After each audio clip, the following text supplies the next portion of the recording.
Rana jewellers, খাঁটি সোনার সঠিক দাম। মৌসুমী, বাগডাঙ্গা বাজার, হাই স্কুলের পাশে। ফোন নম্বর 9609196868। আর জুয়েলার্স, রূপ থাকলে ধরে দেয়, না থাকলে গড়ে দেয়। কলকাতার পাশাপাশি কাকদ্বীপেও পালিত হলো ছট পুজো।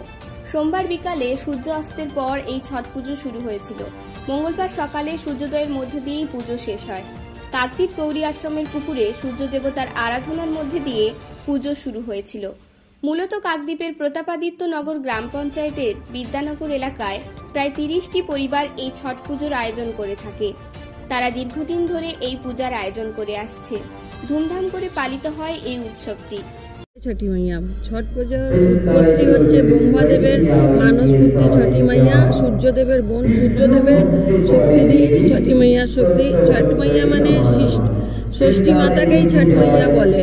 বাচ্চাদের মঙ্গল কামনার জন্য মারা ছট পূজা করে। আর 1 বছরের অপেক্ষা আমাদের ছট পূজার জন্য। আর ঠেকুয়াই হচ্ছে আমাদের মহাপ্রসাদ।